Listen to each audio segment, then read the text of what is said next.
इस खबर के प्रायोजक हैं एएस ब्रांडेड लॉट वाला, लाल क्वार्टर, कृष्णनगर, दिल्ली। दिल्ली में भारतीय जनता पार्टी की सरकार बन गई और आज जो है बाकायदा रेखा गुप्ता ने शपथ ग्रहण हुआ। प्रधानमंत्री इसके अंदर नरेंद्र मोदी शामिल हुए। उसके बाद अब सवाल उठता है कि दिल्ली की जो सरकार है वो आखिर किस रुख पे चलेगी, कैसे जो है मैनेज होगा सारी चीजें। अभी हमारे साथ बात करने के लिए मौजूद हैं प्रमुख सामाजिक कारकुन और जमीयत सद्भावना मंच के मौलाना जावेद सिद्दीकी साहब। मौलाना जावेद साहब, आखिर आप इस सरकार को कैसे देख रहे हैं, जो दिल्ली सरकार का गठन हुआ है, रेखा गुप्ता को जो है जिम्मेदारी दी गई है, उन्होंने आज शपथ ली है, इसे आप कैसे देख रहे हैं? अभी ये देखो, अभी चुनाव हुआ है, इलेक्शन हुआ है अभी। और इलेक्शन के बाद इन्हें भैया अक्सरियत हासिल हुई है, इसमें कोई शक नहीं है। और इनकी सरकार बनी है और इन्होंने शपथ भी ले लिया है और सरकार बनाई है। तो हम तो भी बधाई देंगे सरकार बनाने पे तो। और दिल्ली की जो मुख्यमंत्री है तो वो सभी की मुख्यमंत्री है, और जितने भी समाज के लोग दिल्ली में सब लोग रहते हैं और सभी की वो मुख्यमंत्री। तो इसलिए हम तो यही ख्याल भी करते नहीं, बल्कि हम ये उम्मीद करते हैं कि सभी को साथ में लेके चलने का जो उनका वादा हमेशा रहा है। और नरेंद्र मोदी जी ने भी अपने भाषण में कई मरतबा ये बात कही है। और तो इसलिए मुख्यमंत्री, दिल्ली के मुख्यमंत्री, दिल्ली चूँकि एक अलग स्टेट, एक ऐसा राज्य कहिए कि, और एक ऐसा शहर कहिए कि जो उसमें सब एक तरह से वीआईपी कल्चर और वीआईपी लीडर्स यहाँ रहते हैं, और फॉरेन कंट्री के हमारे गेस्ट जो आते हैं, और तमाम मंत्रालय और तमाम उनके एम्बेसीज वगैरह, एक पूरा एक वर्ल्ड का एक तरह से कल्चर नज़र आता है दिल्ली के अंदर। तो इसलिए दिल्ली में हर समाज के लोग एक तरह से मेज़बान होते हैं, यानी हमारे आने वाले मेहमानों की हमें मेज़बानी करनी होती है, मेहमान नवाजी करनी होती है। तो इसलिए हमें सबको इसी निगाह से हम लोगों को देखना भी चाहिए दिल्ली को, और दिल्ली को हम लोगों को सबको मिलकर बनाना चाहिए। मुख्यमंत्री देखो, सरकार तो बनती है, वो हमारी मुख्यमंत्री है, दिल्ली की मुख्यमंत्री है। और अभी हज कमेटी है, वक्फ बोर्ड है, और उर्दू अकेडमी है, बहुत सारे ऐसे इदारे हैं, ऐसे ऐसे हैं जो बहुत सारे काम करने हैं। मौलाना जावेद साहब, बहुत सही आपने बात कही कि मुख्यमंत्री हैं, सबके मुख्यमंत्री हैं। लेकिन अगर बात की जाए 27 साल बाद दिल्ली में भारतीय जनता पार्टी की सरकार बनी, और पहली बार ही ऐसा हो रहा है सरकार के अंदर कि कोई भी मुस्लिम एमएलए मंत्रिमंडल में शामिल नहीं है, कहीं किसी तरह का कोई उसका लेन देन नहीं है। तो अब सवाल ये पैदा होता है कि आखिर जो इदारे हैं वो कैसे चलेंगे। भारतीय जनता पार्टी के लिए ये भी एक बड़ी चुनौती है, और खास तौर से जो मुस्लिम समाज है उसके लिए भी ये बड़ी चुनौती है कि वो आखिर कैसे अपने आप को जो है सुरक्षित महसूस करे, कैसे समझे कि उनकी रहनुमाई, जो उनकी जो बात है वो सरकार तक पहुंचेगी। बात ये है कि भाई मुस्लिम कोई एमएलए जब उनकी पार्टी में कोई है ही नहीं, तो वो कैसे मतलब जो है मंत्री बनेंगे या मिनिस्टर बनेंगे, बहरहाल। लेकिन ये है कि जैसे अभी हज कमेटी में चेयरमैन है कौसर जहाँ है जी। और कौसर जहाँ जी हैं, और उसके अलावा ये है कि वक्फ बोर्ड में तो कोई ऐसे लीडर्स है उनके साथ भी, ऐसे नहीं है कि बहुत से मुस्लिम लीडर हैं उनके साथ में, जी। और उनके साथ उनकी पार्टी में हैं और पदाधिकारी हैं।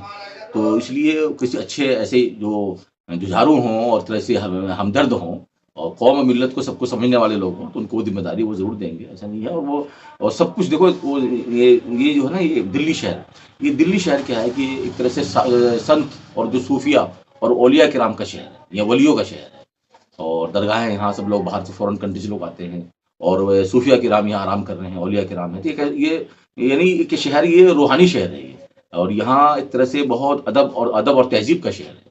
तो उर्दू ज़बान का कल्चर है पुरानी दिल्ली में, लाल किला है, और तहजीब यहाँ की ज़बान, और यहाँ पुरानी दिल्ली का कल्चर है।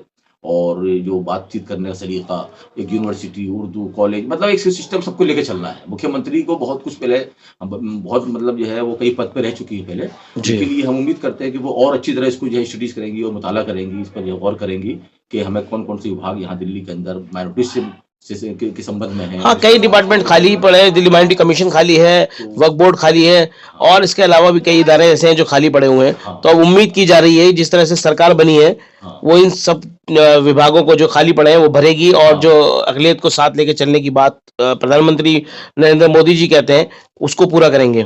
एक बात ये, जैसे सर्व समाज का मामला है, भारत एक ऐसा देश है, दिल्ली शहर क्या पूरा भारत ही इस अंदाज का है कि इसमें अलग अलग धर्म के लोग रहते हैं, करोड़ों की तादाद में रहते हैं, और हर समाज के लोग बहुत बड़ी तादाद में रहते हैं, हर स्टेट में रहते हैं। तो दिल्ली शहर को भी बहुत खूबसूरत बनाना है, बहुत कुछ मतलब इसको सफाई के साथ भी इसको देखना है, विकास का। और मुस्लिम समाज को कोई मसला नहीं है, मुस्लिम समाज भी इसी दिल्ली का हिस्सा है, इसलिए उनको सबको साथ लेकर चलना है। बिल्कुल। और इलेक्शन में यानी मनभेद या मतभेद का मसला जो है वो नहीं है, यहाँ तो इख्तलाफात का या वोट डालना ये एक अलग चीज़ है, इसको इस निगाह से नहीं देखना चाहिए।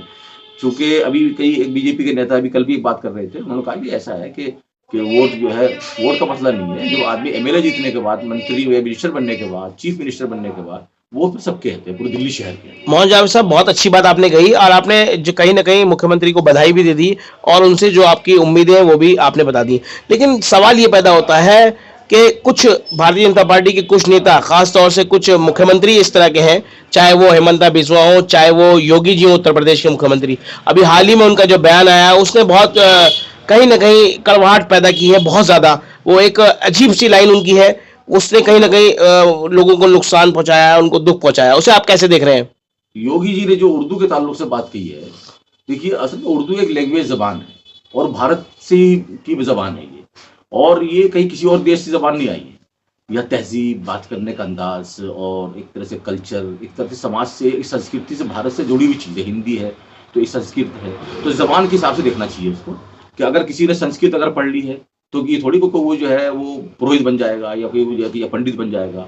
वो तो जबान के हिसाब से उसने सीखा है। बिल्कुल। ऐसे किसी ने उर्दू सीख ली तो वो मौलवी बन जाएगा, या मतलब इस तरह जो उन्होंने शब्द का प्रयोग बिल्कुल किया है, वो बिल्कुल नहीं कर सकता। बिल्कुल सही बात है। जो उनको शोभा नहीं देता, वो बिल्कुल। मुख्यमंत्री को, चीफ मिनिस्टर को विधानसभा के अंदर और पूरा मुल्क या पूरी दुनिया उनको जो सुनती है, तो इस तरह जो है अगर वो शब्द का जो प्रयोग कर रहे हैं वो गैर मुनासिब है। वो कल्चर में उस शब्द को निकाल देना चाहिए उनको विधानसभा में। ऐसे शब्द को मुख्यमंत्री की जबान से गैर मुनासिब है। चूंकि एक लैंग्वेज के हिसाब से आप देखिए, जबान के हिसाब से बंगला जबान है, गुजराती जबान है, मलयालम है, तमिल है, पंजाबी है, और ये बंगला और ये और जो है ये हिंदी है, उर्दू है। तो जबान के हिसाब से मीडियम, उर्दू मीडियम हो, इंग्लिश मीडियम हो, हिंदी मीडियम हो, गुजराती मीडियम हो, बंगला मीडियम, इस तरह के स्कूल वगैरह भारत के अंदर हैं और हर जबान के लोग यहाँ रहते हैं, तो उनका सम्मान होना चाहिए जबान के हिसाब से।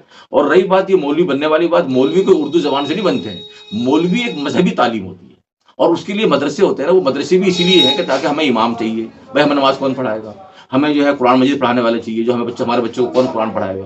तो वो हमें मदरसे इसलिए हैं ताकि वो हमारे लिए मजहबी मदरसे, मजहबी तालीम गाह है वो, यानी तालीमी स्थान है वो। तो ऐसा जो है, चूंकि मजहबी में नमाज पढ़ने का तरीका कहाँ से आएगा, हमें हज करना है, हज करने का तरीका हम कहाँ सीखेंगे।